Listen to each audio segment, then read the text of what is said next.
While in most of the Western countries, education is taken for granted, 8.5 million Indian children can't go to school because of a lack of finances. Half of those that do quit primary school early to support their parents and feed their families. Teach for India was established in 2008. It's a non-profit organization whose mission is to create a movement of leaders who will work to eliminate educational inequity in the country. A growing economy, a rich, prosperous city full of skyscrapers and high-rises. New construction, new roads abound, and highways packed with all the latest cars. India. This is us, at our best in the 21st century. But look a little below your eye level. Below skyscrapers, out through these glass facades, and you'll see another city.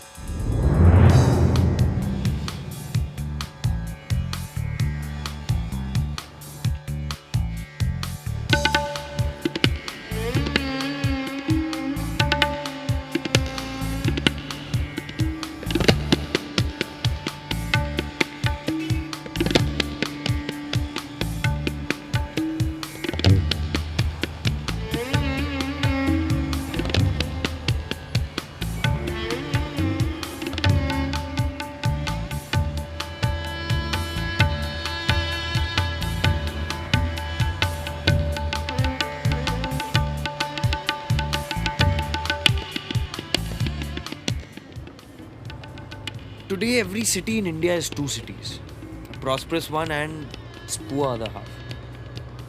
And as much as we'd like to believe that it's the prosperous one that's growing, in reality, it's the poor half that's multiplying in all our cities. And the reason why the two halves can never become one is merely the lack of education. In fact, it's the lack of education that's ensuring every single day that these gaps become wider.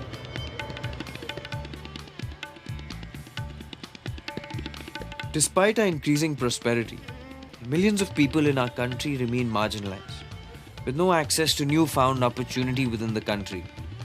One of the primary reasons for this is inequity in the quality of education received by thousands of children from low-income communities. This gap in the quality of education denies those without adequate funds a proper education, leaving them illiterate and powerless to utilize these new opportunities.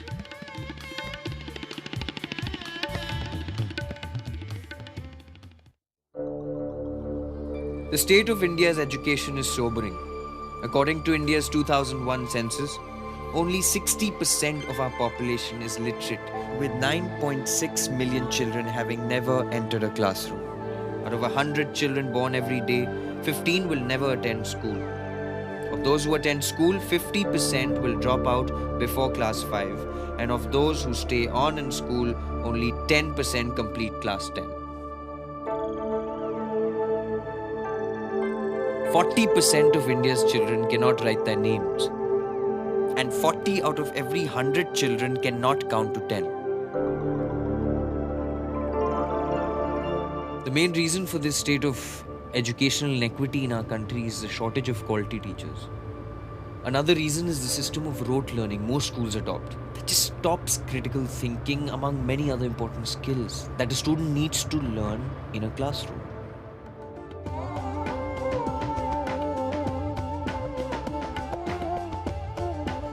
Teach for India believes that it takes the most talented people across all sectors working together to bring about a revolution in education. In pursuit of this goal, Teach for India will enlist outstanding college graduates from all disciplines and young professionals to commit 2 years to teach in low-income schools. These young people become lifelong leaders in the pursuit of educational excellence and equity. TFI will redefine what teaching is and what is possible for underprivileged students to achieve in the classroom. Teach for India fellows will manage their classroom as any successful leader manages their organization and will encourage their students to learn through experiential, innovative methods.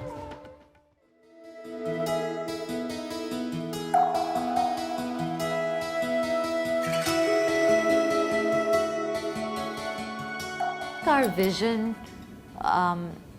for Teach for India is like, how do you find that line that's going to lead to all children in the country and giving them an excellent education? And it seems like that vision is so big and so daunting that the only way to do it is to spark a much wider movement than just Teach for India, where every Indian in India feels a connection to that particular vision and that goal. So what we're trying to do is say, what can we do in our own small way to catalyze, to inspire, to demonstrate that change is possible, so that many, many more people work much more collectively than we're currently working in the country towards that single goal.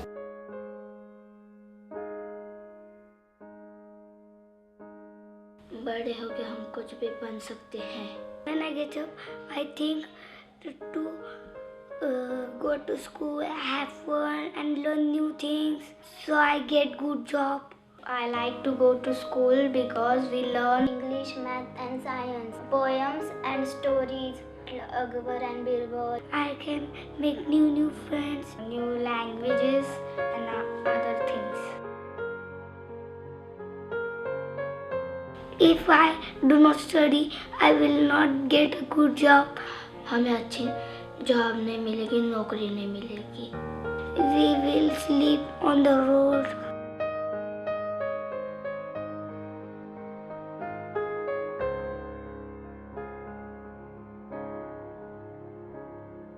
My name is Aryan Pat Sneha Prathamesh Parkar. My name is Vaishnavi.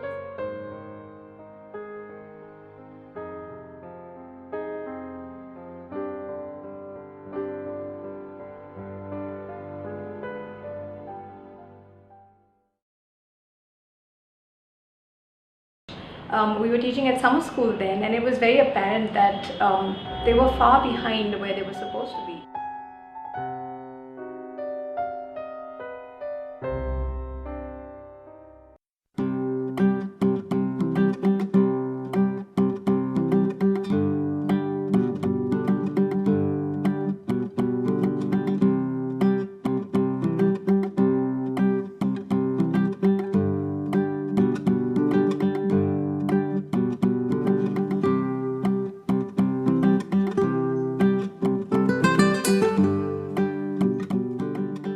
It's not just about teaching them science or English or math, it's just literally teaching them how to live their life. The places that these students come from, the community that they come from, this school is the most amazing place that they can be.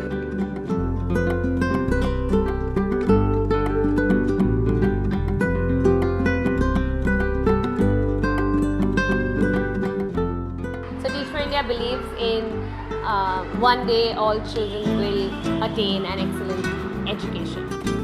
Where they come from does not decide where they go.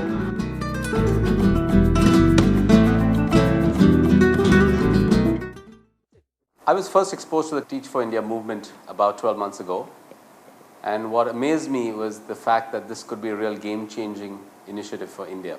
I wish something like this had come out when I was passing out of school or college. And I have seen that the students who go in for these teaching programs are so well equipped by the time they finish the teaching assignments, because they have developed leadership skills which they would not have been able to develop had they been in the corporate world. Why leadership? Because when you engage with a community that you're not used to working with before, it's a very different challenge. You have to bring out your communication skills, your convincing skills, and at the end of those 2 years, you might well find that your power to influence, your capability to really make a difference is substantial. And I can promise you, having spent over 25 years in the corporate sector, that that's really what you need to succeed in work and in life. Some of you, maybe even most, might consider a further education. And I think the Teach for India program will allow you to learn a lot more from the further degree that you might choose to do, whether it's Masters in Communication or Business or any other. I've seen this having been part of international schools' admission process, where people who've been in organizations like Teach for India and Teach for America seem to be a lot more confident, seem to be a lot more capable, and know what it's like to be successful. having led organizations before or led projects before. I think it's a win-win situation for corporate India, for the youngster who is committing himself to this task, and indeed, most importantly, for those not privileged to have the same access to education and to the things in life that several of us have had.